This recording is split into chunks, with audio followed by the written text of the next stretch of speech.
Hello दोस्तों, आज TV में एक बार आपका फिर से स्वागत है। दोस्तों, सबसे पहले मैं आपको आज अपना जो वेबसाइट प्लेटफ़ॉर्म है हमारा वो दिखाना चाहूँगा और उसके बाद हम इसी वेब पोर्टल पे जो हमारे आर्टिकल्स हैं उसमें से एक आर्टिकल आपके साथ डिस्कस करना चाहूँगा और इससे आपको काफ़ी हेल्प मिलेगी। ये हाई टेक्नोलॉजी से रिलेटेड होगा। तो दोस्तों, ये हमारा वेब पोर्टल है जिसका नाम है आज टीवी लाइव। ये हमारा लोगो है और इस तरह से इसका इंटरफेस है। आप यहाँ से जाकर हमारी कैटेगरीज़ जैसे कि agriculture, horticulture, hitech nursery, nutrients management, plant protection और इसके अलावा भी हमारे एग्री न्यूज़, सोशल इश्यूज़ जो होते हैं इनके ऊपर आर्टिकल्स पढ़ सकते हैं। आप सर्च करके हमारे टैग्स को जाकर ढूंढ सकते हैं। ये हमारा होम पोर्टल है जहाँ से आपको हमारे आर्टिकल्स दिखेंगे और हमने काफ़ी आर्टिकल्स इस पे डाले हुए हैं और आज हम अपने सीधा जो हमारा पहला आर्टिकल है वो आपके साथ डिस्कस करेंगे और इस तरह से हम आपके साथ हर एक वीडियो में एक आर्टिकल डिस्कस करेंगे। इससे आपको मदद मिलेगी। एक आर्टिकल के माध्यम से आपकी इन्फॉर्मेशंस आप तक पहुंचेंगी, आपके इल्म में इजाफा होगा। और अगर आप इनको पढ़ना चाहते हैं तो मैं इस आर्टिकल का लिंक हम अपने इस वीडियो के डिस्क्रिप्शन में डाल देंगे। तो हम शुरू करते हैं आज का ये आर्टिकल जिसकी हेडलाइंस है कि हाईटेक नर्सरी बेसिकली क्या होती है, एक एडवांस वे है सीडलिंग्स ग्रो करने का। तो हम ये आज की इस वीडियो में डिस्कस करेंगे। तो दोस्तों, आज का हमारा ये जो टॉपिक है एडवांस जो नर्सरी है वो किस तरह से ग्रो की जाती है, तो हम आपके साथ शेयर करेंगे जो एडवांस वे है नर्सरी ग्रो करने का। ये आर्टिकल हमने ही लिखा है, 18 दिसंबर को ये आर्टिकल पब्लिश हुआ था। हाईटेक नर्सरी का जो सेक्शन है उसमें जाकर आप इसे पढ़ सकते हैं। तो यहाँ पर आप देख सकते हैं कि हाईटेक नर्सरी की एक फ़ोटो है जिसमें आपको मैं बताना चाहूँगा ये वाले स्टैंड्स हैं जिनके ऊपर सीडलिंग्स रखी हैं। ये यहाँ पे सर्कुलेटरी पंखे हैं जो अंदर की हवा को पास करते हैं और ये जो सामने दिख रहा है बूम इरिगेशन का बूम का पाइप है। एक एक करके हम चीज़ों को डिस्कस करेंगे। तो सबसे पहले हम इसकी जो कंटेंट्स की टेबल है, आप यहाँ से जाकर डायरेक्टली उस पर्टिकुलर टॉपिक पे पहुँच सकते हैं। जैसे कि ये हमारी टेबल है। अगर मुझे कूलिंग पैड्स पढ़ना है तो मैं इस वाले पे क्लिक करूँगा, मैं सीधा कूलिंग पैड्स पे पहुँच जाऊँगा। इस तरह से आप हमारी इस नई जो मुहिम है, एक तरह की हम टेक्नोलॉजी का सहारा ले रहे हैं, उसका हम इस्तेमाल कर रहे हैं। ये टेबल ऑफ कंटेंट्स आप देख सकते हैं। तो सबसे पहले हम इसका एक बार इंट्रोडक्शन पढ़ते हैं। तो दोस्तों, इंट्रोडक्शन की अगर हम बात करें तो जो हाईटेक नर्सरी होती है बाकी नर्सरियों की तरह ही एक नर्सरी होती है जिसमें हम कंट्रोल कंडीशंस में सब्जी या फलों की या फिर फूलों की पौध तैयार करते हैं। किन किन बातों का हमें ध्यान रखना है पौध तैयार करते समय, ताकि आपकी जो पौध है वो उत्तम किस्म की पौध तैयार हो, वो इस ब्लॉग आर्टिकल है इसमें हम आपके साथ डिस्कस करेंगे। दोस्तों, जो अच्छी पौध होती है वो नींव होती है सॉरी, एक अच्छी फसल की। तो वो हमने इसमें डिस्कस किया है। तो हाईटेक नर्सरी आखिर है क्या? हाईटेक नर्सरी मुख्य रूप से एक पॉली हाउस स्ट्रक्चर होता है जो पॉली शीट से पूरी की तरह से कवर होता है और इसमें हेक्सागोनल साइज के कूलिंग पैड्स और एक तरफ एग्जॉस्ट पंखे लगे होते हैं जिसके अंदर कंट्रोल कंडीशंस क्रिएट करते हैं। कूलिंग पैड्स मैं आपको दिखाना चाहूँगा। यहाँ पर आप देख सकते हैं हेक्सागोनल कूलिंग पैड्स हैं। आजकल पंखों में भी इसी तरह की पैड्स आ रही हैं। तो कूलिंग पैड्स होती क्या है? तो सिंथेटिक फाइबर से बनी हुई और वुड सेविंग से बनी हुई हेक्सागोनल साइज की पैड्स होती हैं जो मधुमक्खी के छत्ते की तरह हेक्सागोनल जो साइज होता है इस तरह का जो शेप होता है इस तरह के शेप में बनी होती हैं, इस तरह की बनी होती हैं। और इसके पीछे बने होने के पीछे एक कारण है क्योंकि इस तरह का जो स्ट्रक्चर होता है ये सबसे ज़्यादा सपोर्ट प्रोवाइड करता है।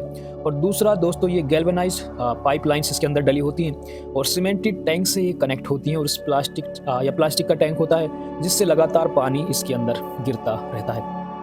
जब इसके अंदर पानी गिरता रहेगा और वो पानी वापस से घूमकर, जैसे सपोज करिए ये पैड है, इसके अंदर पानी यहाँ से गिर रहा है, नीचे गटर्स होते हैं और गटर से वो पानी जाके फिर से टैंक में कलेक्ट होता है, फिर से इसके अंदर आता है।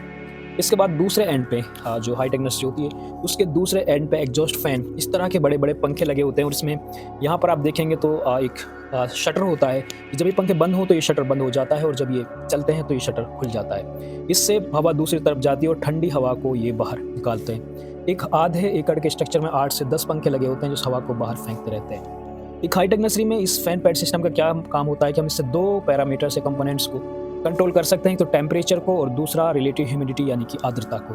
कूलिंग पैड्स जब चलते हैं तो वहाँ पर रिलेटिव ह्यूमिडिटी, क्योंकि नमी हवा में बढ़ जाती है तो रिलेटिव ह्यूमिडिटी भी बढ़ जाती है और एग्जॉस्ट फैन जब उसको दूसरी तरफ खींचते हैं तो ठंडी हवा जाती है तो अंदर का जो तापमान है वो काफ़ी ज़्यादा कम हो जाता है। तो हाईटेक नर्सरी के अंदर हम तापमान और आर्द्रता यानी रिलेटिव ह्यूमिडिटी को ही कंट्रोल करते हैं। आइडियल टेम्परेचर की बात करें तो 24 डिग्री से लेकर 35 डिग्री सेल्सियस अगर हमारी नर्सरी के अंदर टेम्परेचर है तो एक सही टेम्परेचर है लगभग सभी क्रॉप्स की ग्रोथ के लिए। और अगर 35 डिग्री सेल्सियस से तापमान ज़्यादा जाता है तो फिर ये खतरनाक होता है हमारी पौध या फिर फूलों के लिए। जब टेम्परेचर बढ़ता है तो वेपर्स बढ़ते हैं और उससे आर्द्रता बढ़ती है। तो आर्द्रता की जो लिमिट है वो 60 से लेकर 80% एक सही रेंज है।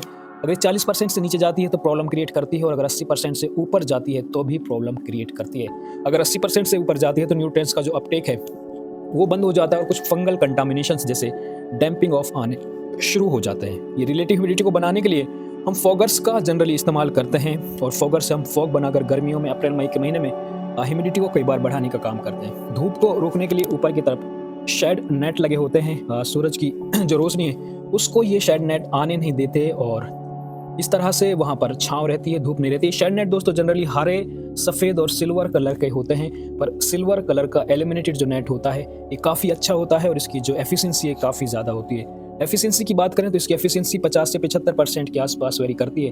आप 75% एफिशिएंसी वाला सिल्वर नेट लेंगे ज़्यादा बेहतर रहेगा।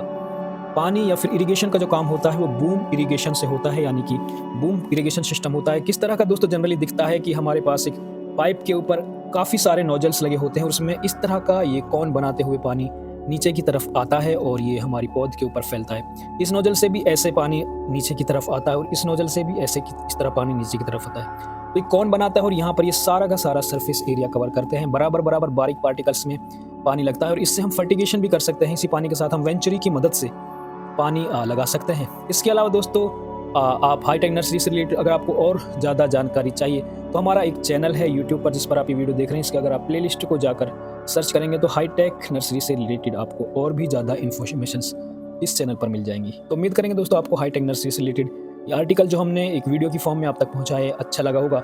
आप हमारे और आर्टिकल्स हमारे होम पेज पर जाकर पढ़ सकते हैं। तो अभी के लिए दोस्तों धन्यवाद।